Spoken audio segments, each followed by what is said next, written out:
Үшінші тарау. Апатқа ұшыраған кеме. Диктің айқайы бүкіл экипажды дүрліктірді. Вахтадан бос матростар палубаға жүгіре шықты. Капитан Гуль де каютасынан шықты. Миссис Уэлдон да, кәрі Нан да, тіптен Бенедикт ағай да Штирборгтың қоршауына сүйеніп тұрып, бар ынталарын сала теңіз бетіндегі көрінген затқа көздерін тікті. Тек өзінің тар камбузынан Негоро ғана шыққан жоқ. Ойда жоқта ұшыраса қалған бұл уақиға бүкіл команда ішінде тек Негороны ғана еліктірмеді. Баланың көрген заты Пилигримнен 3 миль шамасы қашықта, толқын бетінде теңселіп тұр еді. «Бұл не болды екен?» деп сұрады матростардың бірі. «Менің байқауымша, сал болса керек», деді екінші матрос. «Онда да адам бар шығар, бейшаралар не халде екен?» деді миссис Уэлдон. «Жақынырақ барсақ бәрін де білеміз», деді капитан Гуль. «Бірақ көрінген зат салдан гөрі бір жан бастап жатқан кеменің жонына ұқсаңқырайды». «Жоқ, бұл кәдімгі теңіздің сүт қоректі алып хайуаны», деді Бенедикт ағай. «Ал Дик, сен қалай дейсің?»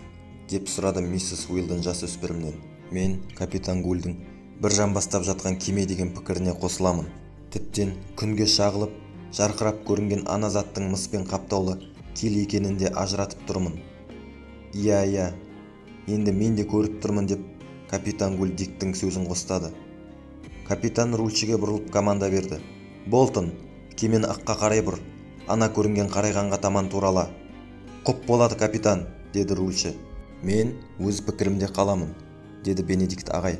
«Ол көрінген заттың теңіз хайуаны екенінде дау жоқ». «Ендеше бұл мыс кит болғаны ғой», деді капитан Гуль. «Өзінің күнге шағылып жарқырауын қараңызшы». «Бенедикт ағай, егер бұл көрінген кит бола қалса тірі емес, өлген кит», деді миссис Уэлдон. «Оның қимылсыз жатқаны ап-анық көрініп тұр».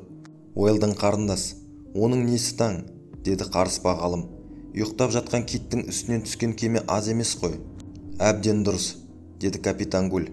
«Әйтсе де бұл көрінген зат ұйықтап жатқан кит емес, кеме. Көрерміз», деп жауап қатты қарыспа ғалым. Дегенмен Бенедикт ағайдың китпен жұмысы жоқты. Кезі келсе Арктика мен Атлант теңіздің күллі сүтқоректі жануарын, сирек кездесетін шыбын-шіркейлердің біреуіне ақ айырбастап жіберер еді. «Болтон, оңға таман», деп айқайлады капитан Гуль. «Кемеге бір кабельтовтан жуық бармау керек. Оған келіксек өзі қираған кеменің түгі де қалмайды. Оған соқтығып Пилигримнің қабырғасын қиратуға құмар емен. Оңға таман». Пилигрим аздап оңға бұрылды. Қираған кемеге шкуна Брик 1 миль жақындады. Жан бастап қалған кемеге матростар сұқтана қарады. Оның трюмінде бағалы заттар болуы мүмкін. Өйткені суға кеткен кеменің жүгін аман алып қалғаны үшін сол заттың 3-тен 1 мөлшерінде бағасы сыйлық ретінде құтқарушыға берілетіндігін матростар жақсы білетінді. Егер кеме трюміндегі заттар су тиіп бүлінбеген болса, Пилигрим экипажы осы жылғы кит аулау маусымындағы сәтсіздігінің бәрін бір күнде ақ шығарып алады. Пилигрим ширек сағаттан соң қалқып жүрген затқа жарым миль жақындады. Манадан бергі талас енді күмәнсіз шешілді. Бұл зат аударылып бір жақ жанбасымен жатқан бір кеменің қаңқасы болып шықты. Палубаның бір қабырғасы жоғары көтеріліп тік тұрып қалған. Мачталарын су жұлып әкеткен. Такелаждың үзінділері ғана салбырап тұр. Кеменің бүйірінде үңірейген үлкен тесік бар. Тіреулері мен сыртын қаптаған тақтайлары ішке қарай жеміріліп кетіпті. «Бұл басқа бір кемемен соқтығысқан екен», деп айқайлады Дик Сэнд.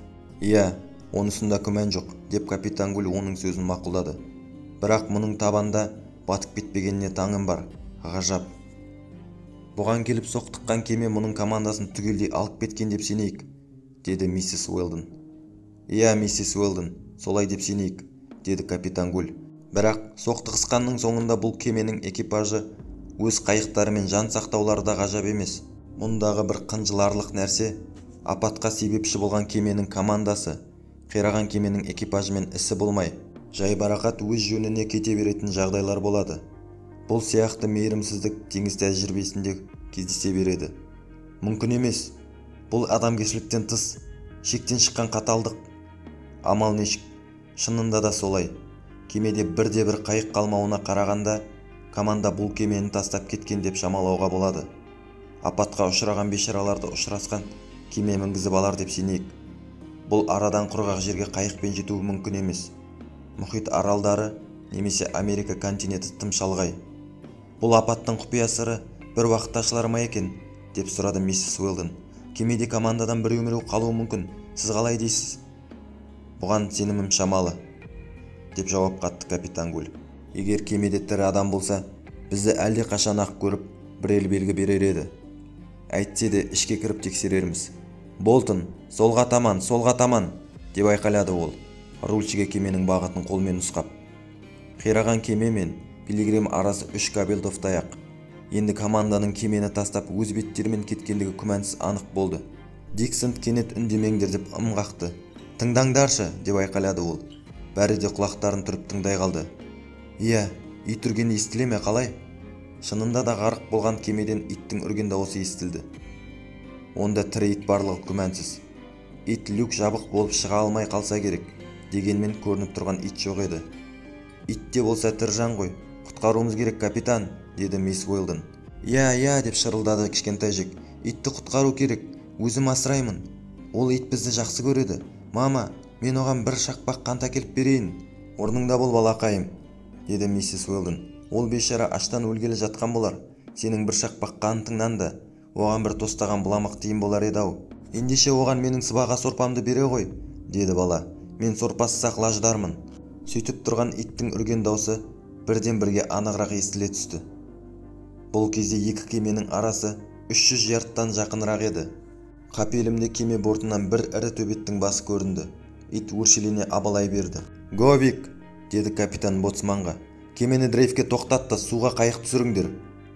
Шыдай тұр, күшігім, шыдай тұр, деген Джектің айқайына ит көмескі қыңсылап жауап қайырғандай болды да артынан шаңқ ете түсті. Матростар тез-тез желкен түсірді. Пилигрим қираған кемеге жарым кабельтов жақындап тоқтады. Суға түсірілген қайықты толқын теңселтіп тұр. Капитан Гуль мен Диксон тағы екі матрос қайыққа түсті. Ит тынбастан абалай берді. Бірақ ол тез жақындап келе жатқан қайыққа үрмеген тәрізді. Оқтын ішке түсіп қайта шығады. Мүмкін қираған кеменің тірі қалған жолаушыларын немесе матростарын шақырғалы кеткен болар. Шынымен-ақ, мұнда тірі адам бар болғаны ма, деп сұрады миссис Уэлдон өзінен өзі. Қайық межелеген жерге таянып қалды. Ит кенеттен тағы абалап қоя берді. Бірақ оның бұл абалауы өзін құтқарушыларға тез жетіңдер дегенде жалынышқа ұқсамайды. Оның үнінен ерекше бір өштік, ыза кернеп ашынғандық естіледі. Мына төбетке не болған, деді капитан Гуль. Бұл уақытта қайықтағылар суға жартылай батып тұрған кеменің бортына тоқтау үшін кемені айналып келе жатыр еді. Иттің, әсіресе Негоро камбуздан шығып кеменің тұмсығына қарай жүрген кезде өршелене абалағанын капитан Гуль де, тіптен кемедегілер де байқап қалды. Ит шынымен-ақ кеме аспазын тани ма екен? Бұл тіптен шындыққа жуыспайтын уақиға ғой. Мұның мәнісін кім білсін? Бірақ құтырына абалаған итке Негоро жалт қарады да, өзінің таңданғанын ешкімге сездірмей, сәл тыжырынып, еш нәрсе сезбеген кісідей камбузына қайта кіріп кетті. Қайықтағылар кеменің арт жағын айналып, оның қапталынан Вальдек деген жазуды көрді. Кеменің қай порттан шыққандағы жазылмапты, бірақ теңізшінің көзі алдыменен кеменің корпусына, оның кейбір құрылыстарының өзгешеліктеріне түседі ғой. Сондай-ақ капитан Гуль теңізшілік көзбен қарап кеменің американдық екенін анықтады. Оның бұл жорамалын кеменің аты да дәлелдеді. 500 тонналық ірі кемеден бар болғаны қаңқасы ғана қалған. Вальдектің тұмсығында үңірейген үлкен тесік бар. Бұл тесік сол бір қырғынды соқтығысудан түскен таңба еді. Кеме бір жан бастап қисайып жатқандықтан тесік судан 5-6 фут жоғары көтеріліп, ішке су толмаған соң кеме батпай қалған еді. Кеменің палубасында адам да жоқ. Ит порттан кетіп, қисайып жатқан палубаны жағалап, ортадағы люкке жетті де, басын люкке сұғып қаңсылап келіп үрді. Сірә, кемедегі тірі жан бір ғана осы ит емес шығар, деді Диксон. Мен де сол пікірдемін, деді капитан Гуль. Қайық енді жартылай суға батып тұрған бортты жағалай жүрді. Бірінші соққан ірі толқынның Вальдекті су түбіне жіберетіндігі сөзсіз. Кеменің палубасы тап-таза, сыпырып қойған тәрізді. Палубада 2 футтай жерінен омырылып қалған грот мачтаның түбірі ғана сорайып тұр. Шамасы кеме соқтыққан кезде мачталары омырылып суға құлағанда желкені мен арқан жіптерін өзімен бірге ала кетсе керек.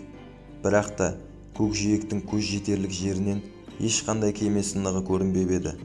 Бұған қарағанда Вальдектің апатқа ұшырауы бұдан бірнеше күн бұрын болған деп қорытынды шығаруға болады. Бұл кеменің адамдары соқтығысудан тірі қалған күннің өзінде де, деді капитан Гуль. Аштық пен шөлден қырылған болар. Камбузы суға толып кетіпті ғой. Вальдектің бортында тек адам өлігі ғана болуға тиіс. Жоқ, деп Диксент шақ ете қалды. Жоқ, олай болса ит бүйтіп үрмеседі. Мұнда тірі қалған біреулер бар. Ол сөйдеді де итті шақырды. Ақылды төбет сол сағатында сырғанап теңізге түсті де, әлсіреген аяғымен әрең есіп қайыққа жетті. Итті сүйреп қайыққа шығарып, Дик оған кептірілген нан тастап еді. Ит асқа қарағанда жоқ. Тұщы су құйылған шелекке қарай ұмтылды. Бейшара-ай, әбден қаталап қалған екен, деді Диксент. Бұлар қайық тоқтататын қолайлы орын қарастырып, батып бара жатқан кемеден бірнеше фут кейін шегінді. Ит бұл адамдардың кеме бортына шықпайтын ыңғайын білгендей, Диктің курткасының етегінен тістеп, қайтадан ашына абалай бастады. Иттің қылығы мен абалай үргені ауызбен айтылған сөзден де анығырақ болды. Матростар қайықты кемеге тақап, бортқа байлады. Капитан Гуль Дикті ертіп палубаға шықты. Олар оншалықты қиналмай-ақ, еңбектей жылжып, омырылып қалған екі мачта төбірінің арасындағы орталық люкке жетті. Олардың соңынан ит те еріп келе жатыр. Адамдар люкке түсті. Жартылай суға толған кеме трюмінде ешқандай товар жоқ. Баллас орнына құм тиелген. Ол құм енді бакбортқа төгіліп, салмақ кеменің бір жағына ауған. Сондықтан кеме де бір жақ бүйіріне қисайып кетіпті. Кеме бортында бағалы жүк болуға тиіс деген үміт бекерге шықты. Кемеде аман алып қаларлық құнды заттан түк те жоқ. Мұнда ешкім жоқ қой, деді капитан Гуль. Иә, ешкім де жоқ, деп жас матрос оның сөзін мақұлдады да трюмнің түкпіріне қарай жүре берді. Бірақ палубада тұрған ит адамдардың әбден мұқият тексеруін талап еткен тәрізді. Ауыз жаппай үре берді. Мұнда қарайлайтын түк те жоқ, деді капитан Гуль. Кейін қайтайық. Олар палубаға шықты. Ит соңымнан еріңдер дегенде белгі беріп, ютқа қарай жер бауырлап жүре берді. Адамдар да иттің соңынан жүрді. 5 адам, яғни 5 өлексе кубриктің еденінде жатыр екен. Ашылып қалған люктен түскен күндізгі күннің айқын жарығымен капитан Гуль бұл жатқан бесеудің негрлер екенін таныды. Диксент ол бейшаралардың бірінен соң бірін барып көріп, әлі де болса тынысы бар, жүрегі соғып жатқандарын байқады. Бұларды пилигримге жеткізейік, деді капитан Гуль. Қайықтағы матростарды жәрдемге шақырды. Олар келіп апатқа ұшыраған бейшараларды жатқан жерлерінен көтеріп тысқа алып шықты. Бұл оңай жұмыс емес еді. Сонда да болса амалдап 5 негрдің 5-еуін де қайыққа түсірді. Олардың ешқайсысы ес-түсін білмейді. Бірақ капитан Гуль бірнеше тамшы дәрі мен бірер жұтым тұщы су бұларды тірілтер еді деп сенген еді. Пилигрим қираған кемеден жарым кабельтов жерде жылжымай тұрып қалған. Қайық әп-сәтте кемеге жетті. Апатқа ұшыраған бейшараларды көтергіш Горденмен кезек-кезек көтеріп палубаға шығарды. Итті де қалдырған жоқ. Ой бейшаралар-ай, деп мүсіркеді миссис Уэлдон, қимылсыз жатқан шала-жаншар бестенені көріп. Бұлар тірі, миссис Уэлдон, деді Диксент. Әлі жаны бар, біз бұларды өлімнен құтқарамыз. Бұлар не бәлеге ұшырады екен, деп сұрады Бенедикт ағай. Бұлар алдымен естерін жинасыншы, сосын өздерінің бастарынан кешірген уақиғаларын айта жатар, деді капитан Гуль. Бірақ бұларға алдымен су беріп, сосын аздап ром жұтқызу керек. Ол сөйдеді де камбузға қарап дауыстады. Негоро! Ит Негороның атын естігенде арқасын күжірейтіп сіресе қалды.